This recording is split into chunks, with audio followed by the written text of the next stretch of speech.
It's bogus, obviously. Caitlin Clark, almost unanimous, -1.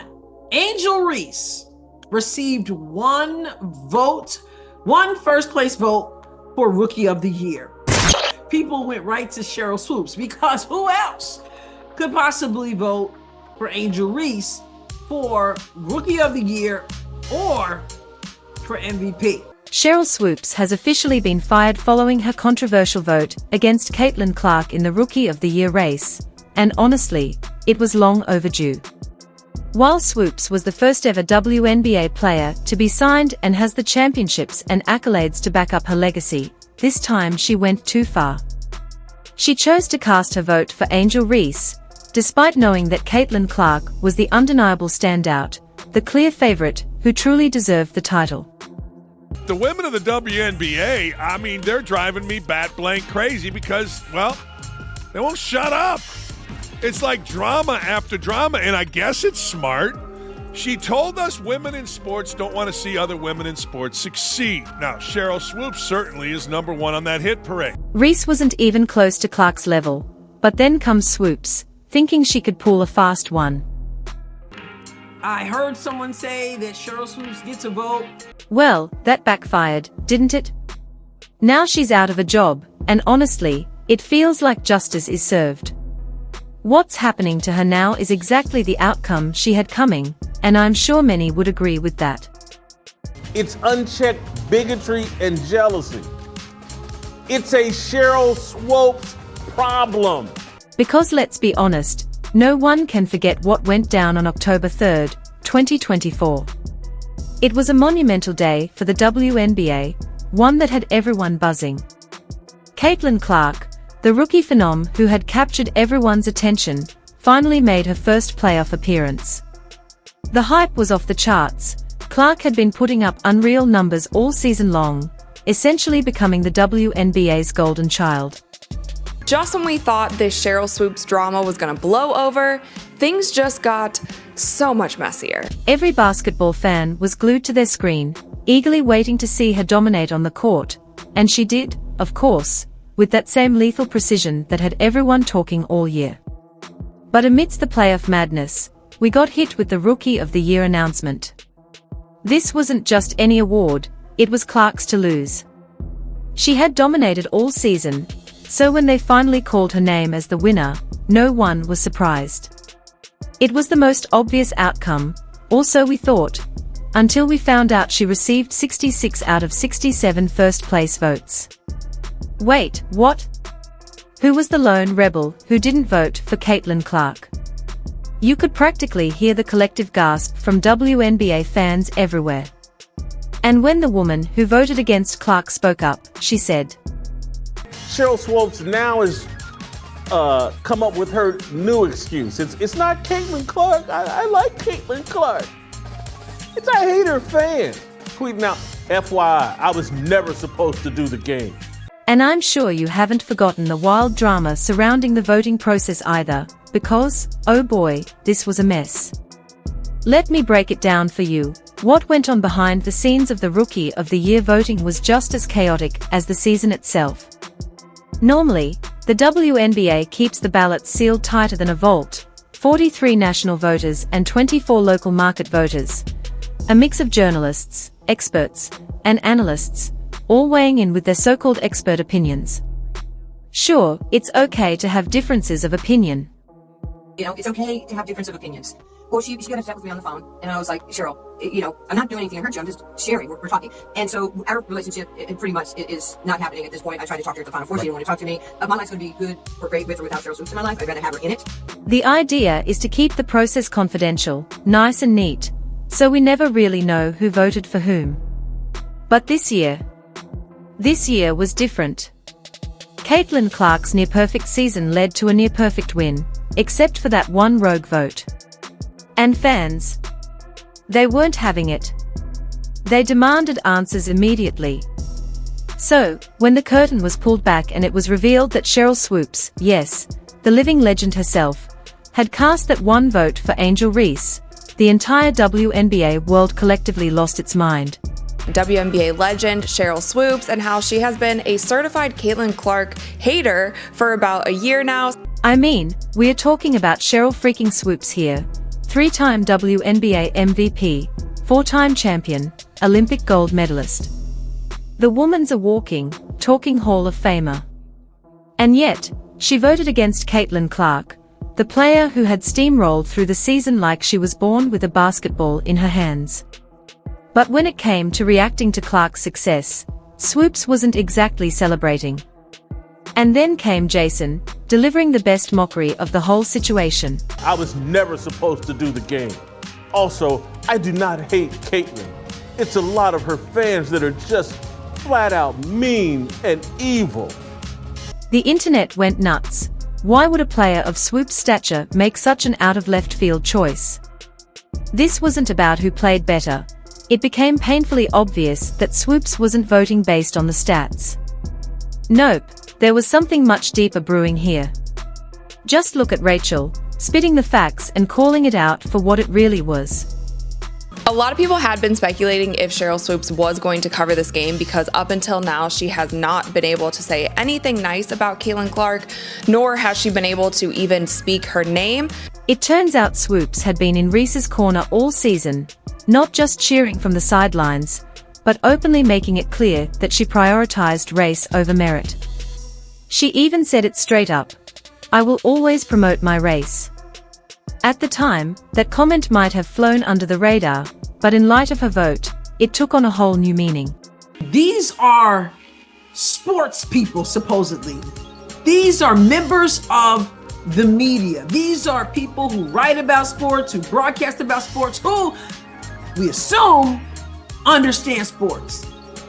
How in the world could anyone who understands sports believe truly that Angel Reese should be Rookie of the Year? Never mind MVP. That's just Just as fans were livid, this wasn't just about Clark being snubbed. It was about what that snub represented. Caitlin Clark had been lighting up the WNBA like no one before her, averaging 19.2 points, 8.4 assists, and 5.7 rebounds per game. She dragged the Indiana Fever, kicking and screaming, into their first playoff appearance in nearly a decade. Caitlin was, 25 years old. She was, 24 years old. She was a fifth-year senior. She was taking 40 shots a game. Her records were illegitimate. And I got off the treadmill and I called her as a friend. And I said, you can say whatever you want. You can have your own opinion about anybody. But you do have to get the statistics right. I mean, facts matter. And for what?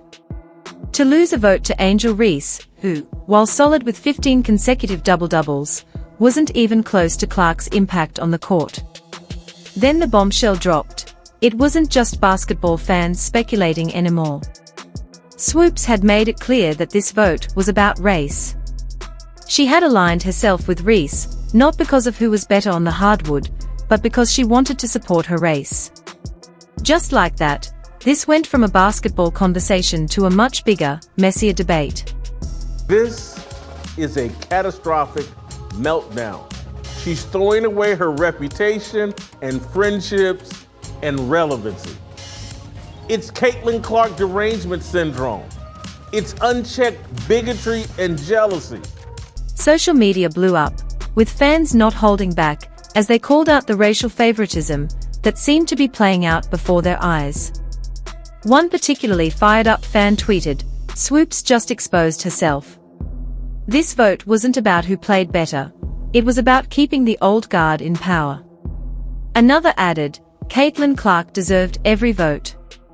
What's happening here is disgusting. And honestly, they had a point. Clark's season wasn't just about numbers. It was about redefining what it means to be a rookie in the WNBA. But apparently, that wasn't enough for Swoopes.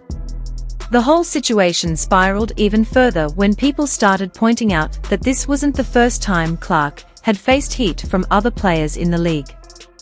Whispers had circulated all season about tension between her and some veteran black players.